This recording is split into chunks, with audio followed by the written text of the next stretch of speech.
What's happening, guys? Chris from NCG here, and today I'm going to be talking about a deck that got a massive amount of support from the new Duels Saga box, and it is, of course, Sharks, used by none other than Shark from the not the GX era, the Exceed era, or whatever it's called. I'll talk about the support it got. First of all, Double Fin Shark is essentially a Coach King Wolfbark. For the deck, when it's normal, recur 1 level 3 or 4 water fish type monster. Effects are negated, and he can't special summon monsters for the rest of the turn except water type monsters. The best card that the deck got was Silent Angler. If you control a water type monster, you can special summon this card from your hand. If you do, you cannot special summon other monsters from your hand for the rest of the turn. Another card that is a big player in the deck is the Full Armor Crystal Zero Lancer. You exceed it on to a level 5 Water Exceed monster. Gains 500 for every Exceed material it has. When it's about to be destroyed, you detach. And the big effect is, once per turn, detach an Exceed material. All monsters on both sides of the field are negated until the end of this turn. So that is really, really good. It's a big boost for the deck. This deck is essentially Water rank 4 Turbo. So, opening the good hands, you can open Bahamas Shark, Toad, and then like a Dweller, or no, sorry, it wouldn't be any space. It would be like double Bahamas Shark, Toad, double Toad. So that's not bad. This can do it pretty consistently. The cards that are like MVPs of the deck are like Water Hazard. If you have no monsters, you can special summon 1 level 4 or lower water monster from your hand. So it just like helps empty the hand. Wind Up Shark gives the deck level 5 access as well. And the smaller Crystal Lancer Zero that you rank up into the bigger one. This is a really good card. Just to rank it up. So that gives the deck rank 3 and 5 access. I don't play rank 3s, but you could. Just stuff like that, just many cards, just to turbo out the rank 4s, Rescue Rabbit, White Shark, Unexpected Die for the White Shark. I'm only playing Great White because it's a shark. I'm pretty sure there is better vanilla fish waters, but I'm just playing it for the sake of it. It doesn't really matter if vanilla is. Balthazar is probably the best card in the deck because the only card you want in your deck is this guy to bring them out, Rescue Rabbit, Unexpected Die, so just having the +1 is essential because it means you can just make more plays that turn.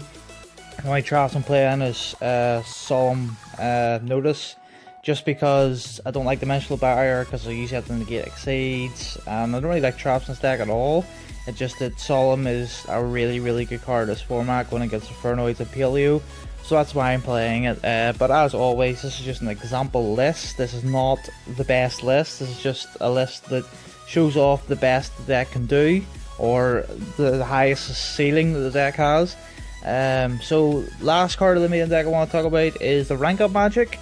Basically, after you've used the Bahamas Shark that has no more use, you rank it up into C101, who is in himself pretty good. He steals an opponent's special summon monster regardless of position, and he can recur himself when he's destroyed. But mostly what he's used for is to go straight up into the Zero Lancer. But that is not bad. Like it's a cute card. I like it. I do. I think C101 is pretty decent. So that's the real deck. Now to go into like the options you can play with the deck to make things better. There is Saber Shark. Cannot be used as a synchro material or monster up to twice per turn. You can target one fish monster on the field. Or fish monster on the field, apply one of these effects, increases level or reduces level. So it helps to go into rank 3 or rank 5 Exceeds. I'm not playing it because I'm not focused on other ranks. I'm mostly focused on the rank 4s with a bit of rank 5. A hero, like a full-blown hero core is what I would like. Sadly, there is a lot of cards that revolve around me having no monsters, like Water Hazard and Unexpected Die. You could take one of these out, either the Water Hazard or Unexpected. I wouldn't advise it because these two cards are really good. But you can take them out for a Hero Lives, just add like Dark Law into it, just to make your boards really good. And then that obviously means you have more access to Bubble Man. Sadly though, Silent Angler and Bubbleman do contradict, because if you have another monster you can't special summon Bubbleman and Angler in the same turn using their effects, so they do contradict. That's why I'm playing Bubbleman at 2, not 3. I might even put it down to 1. It's just not as good as Angler. Angler is just really good. So yeah, there's a XYZ Remora. There's like a little eng you can play with this. XYZ Remora is you can special summon this card from your hand, attaching 2 Exceed materials you control. Then when it is summoned, you target 2 level 4 fish type monsters in the graveyard, special summon them. It can only be just water, Exceed, and materials. So I don't really know any rank for these 3 material waters apart from like Shark Drake. He's not fantastic. But XYZ Remora is actually searchable with this card, Generation Force. If you control an XYZ monster, add 1 XYZ card from your deck to your hand. Stuff like Exceed Universe, Exceed Hole, or not Hole, the Counter Trap that negates monster effects. A lot of options to search for this, but it's just nice. If you have like Bahamas Shark Toad, you can activate this, search like Remora or Exceed Universe or stuff like that, just to have more negates. Sadly, the engine's pretty big to put in. I don't think it's worth it, but it's definitely an option that you can maybe have a look at yourself.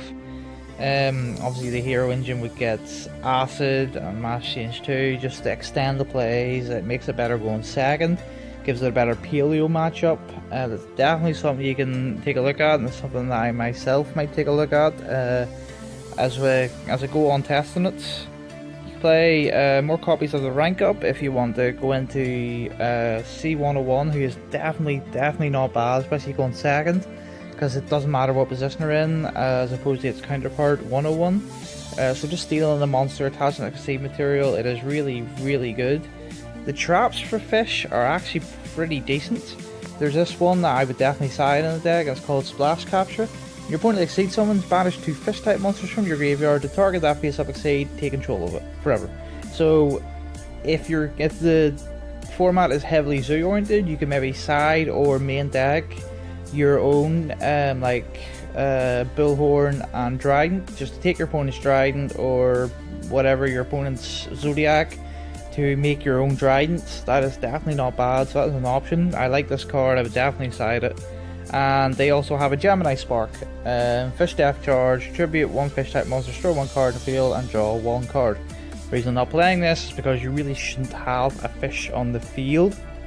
They should all be Sea Serpents and Aquas, i.e. Shark and Tree Toad. So this card has limited uses, but I can imagine it would be pretty useful in grind situations, same as Gemini Spark. The last play I want to talk about is a Acid Golem Creature Swap / Mystic Box deck. This could actually be pretty interesting.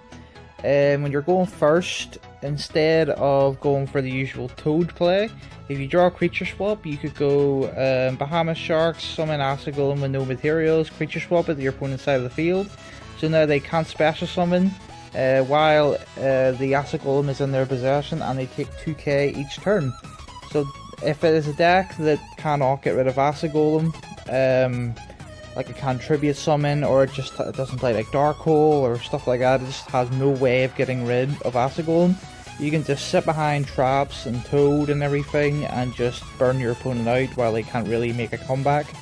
So that's interesting, something that I might take up myself, depending on how the format goes. So yeah, I'm going to have some example duels at the end of this discussion, just to show you what the deck can do. They're not highly competitive matchups, it's more showing sort of hands the deck draws. Overall, I don't think this deck's going to be super duper meta. It has some very good plays. If it goes first, like its boards are actually ridiculously good. It's just the amount of recursion the deck has isn't enough. It doesn't have enough plussing. It can take some events, I just don't think it's highly meta. So enjoy the duels after. Hope you enjoyed this video. Please thumbs up, please share. This is Chris from NCG signing out.